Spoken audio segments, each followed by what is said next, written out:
Hi, this is Flash from Handyman Answers. I'm the founder of the United Handyman Association. This video is about getting paid as a handyman, what your limitations are, what to watch out for, um, and uh, and ultimately, I want to talk about how the UHA can help the average handyman in collecting money due after jobs. But I wanted to kind of briefly just let you know my experience in this industry and what gives me you know um, basically the knowledge and experience to share. I started my business, my first handyman business, back in 1983. I'm at this point nearly 40 years into the industry. I founded the UHA back in 2009 based on um, basically it started in 2002 doing research and putting things together based on me doing a spot on NBC News, and then getting handyman businesses and contractors writing me and asking me business advice and sharing that they were handymen feeling that they weren't being treated properly. So I created the first Handyman Association to represent handyman businesses. So that's how it gets started.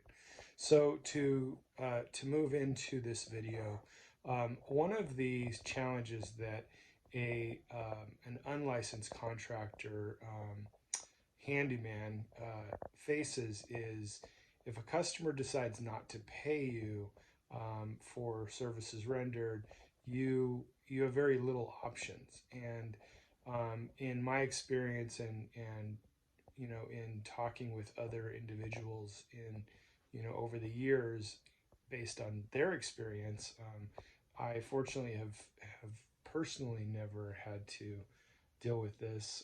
I've always picked and choose my customers, and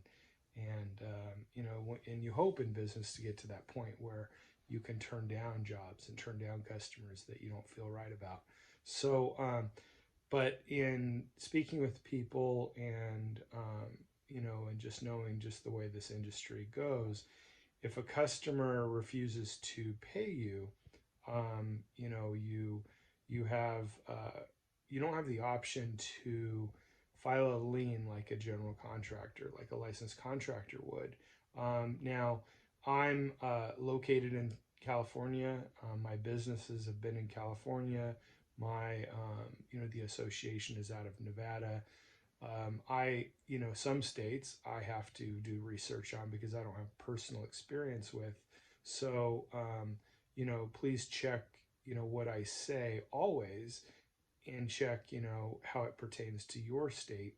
Um, but, um, but as far as, across the board, most states have limits for handyman businesses. Most states would rather a handyman become a licensed contractor. So they do limit what a handyman can do. And so filing a lien, for example, is typically based on a contract. And it's based on a contract between a licensed contractor. Now, some handymen write contracts, and they therefore are contracting without a license. And most states allow for that, but there are limitations. So that's others another topic that I've covered in other videos. But as far as getting payment, you do a job, and for some reason or another, the homeowner decides that they either the job they don't isn't completed to their satisfaction, or and they want to withhold money, or they're not happy for some reason and they want to withhold money, or they just not everybody is a good person. Maybe they just ran out of money and didn't have the money to pay you when the job was finished, and instead turned it around on you. And bottom line is, in all cases, in those scenarios, you're the one that loses out because you're the one that didn't get paid. Sometimes you put out money ahead of time. You don't get a deposit, customer doesn't pay you. So not only are you out the labor for the time that you worked, but you're also out the money that you put out for materials. So, um, so if a contractor can file a lien, and that would be incentive for a homeowner to pay them, what does the handyman do with the with the absence of being able to file a lien? So you can hire an attorney, obviously, and that attorney can send them letters and threaten lawsuit. Now, the issue with that in most cases for handyman is your invoices most likely and shouldn't be high enough to, uh, you know, basically to support hiring an attorney. You're going to pay more in legal fees. So you're going to, at that point, decide, oh, just walk away and don't get paid. Or you're going to, another option would be small claims court. So you can bring that customer to small claims court, and therefore you're representing yourself. You're not paying an attorney. Now, the thing to beware of with small claims court, anytime you go into court in front of a judge, you have to kind of keep in mind that your state and everything around wants you to become a licensed contractor. So they're not real friendly to the handyman business. And if they find anything that you have done outside of the stated handyman laws, if you charged more than you were supposed to, if you did something, a type of job you weren't supposed to, whatever it is, if they find anything that you didn't do properly, they're going to not only find in favor of the homeowner, but they're also, so they're not going to force them to pay you, but also most of the time I hear that the judge actually awards the homeowner everything that they've paid you. So, okay, so like if you do a job, say your state is $1,000 minimum, okay, Las Vegas, Nevada, $1,000 maximum. I'm sorry. So you can only charge $1,000, and your invoice, including materials, came out to $1,157. That is working outside of the handyman laws. So when you submit that invoice to the judge in small claims court, the judge finds that, okay, you're billing above what you're supposed to. Now the law allows them to then basically say that you shouldn't have been doing that job at all, and they look at, okay, the homeowner paid you $600 towards that amount, and they have the ability, and most of the time will then force you to pay the homeowner back for that $600. So just be careful. So you have to make a decision, not only how you want to handle things based on, do you want to keep this customer? Do you want to, do they have a legitimate issue? Do you want to tread lightly because the customer is more important to you than the loss on that one job? Or are you just, fed up and you don't care about this customer, and you're going to do whatever you want to do, and you're going to be aggressive and whatever, nasty emails and things like that? But keep in mind, with social media, with everything, I mean, that customer, for that few $100s that they probably owe you, or $1,000 or whatever it is, they, it's kind of more important for you to just kind of be nice, walk away, and just try to get them on the next one, or try to, get the next job, because they can use social media against you. They can slam you online. They can, bad reviews, whatever else, and that's going to cost you a lot more money than that invoice. Okay, so keep in mind that you need to think about the big picture, not just that little invoice. So now, the UHA, how can we help? So one of the services, or it's actually two services that we offer as part of our membership and the certification program, is mediation and collection. So we will mediate for you if there's a dispute, and at the same time try to collect for you, so that you basically, sometimes bringing in a neutral party can calm an emotional situation down. So so we go in, we contact the customer, your customer. We do it in a calm, neutral way with your future investment, or um, your future in regards. So we're basically just trying to help you and not create a problem for you. So so we contact them, we give them an opportunity to respond. You also have submitted your thing, and then we make a recommendation based on what we find. And in some cases, we talk with them, or we do a group Zoom, or we do something to where we can try to negotiate this matter, try to come up to a peaceful, agreed upon solution, and hopefully collect money's due. And maybe it was something that is so small you had to go and just fill in some caulking that shrinked around the tub or something, and they just got emotional and got upset, and didn't want to deal with you.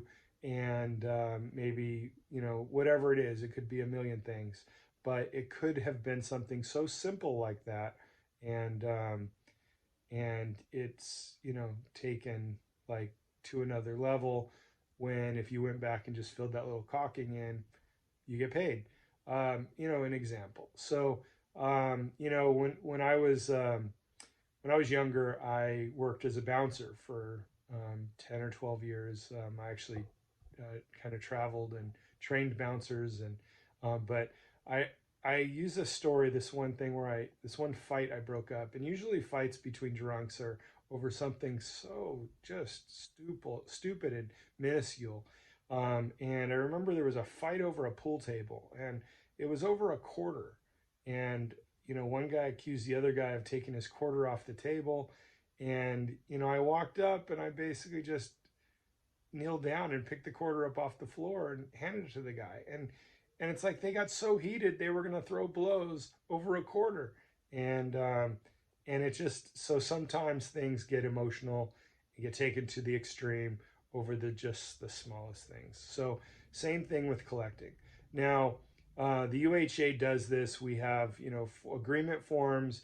You let the customers know ahead of time that you have been screened by the UHA. You are not only protecting their financial interest in you, and that the UHA is also protecting you and your rights and your interests.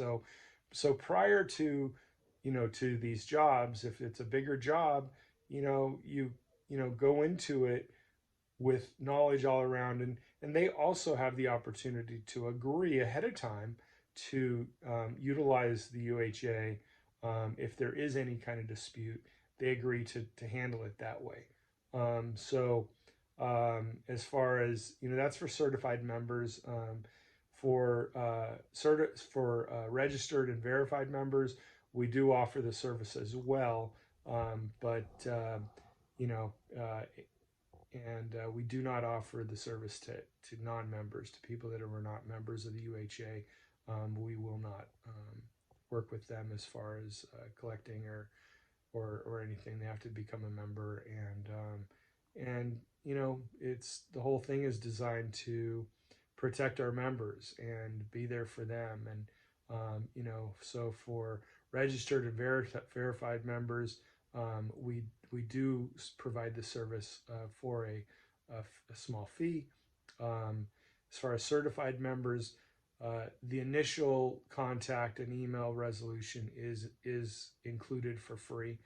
If we have to do anything further, then it's either based on a percentage or a small fee, small base fee to just negotiate, or it could be based on a small percentage of the invoice, just like any other collection company would do. But again, if it's just a matter of a couple emails receiving and suggesting an outcome, or some sort of a resolution, that's included for free for certified members. So if you collect all of your money based on that, we don't get a percentage of that. So anyway, that's just another service that the UHA provides, and ultimately we are your trade association, and it is all about working with you and business support and advocating for you. So we hope that eventually we hope that the whole industry is certified, and on our national verified list.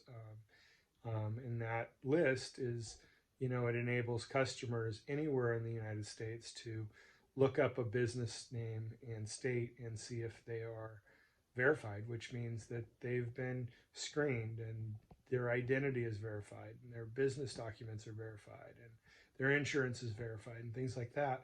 And it also allows customers to report issues with Handyman as well. But anyway, so that's how we, just my little thing on collecting as a handyman. Just tread lightly sometimes and just remember the big picture, not just the invoice. This was Flash with Handyman Answers. Happy home repair. Bye.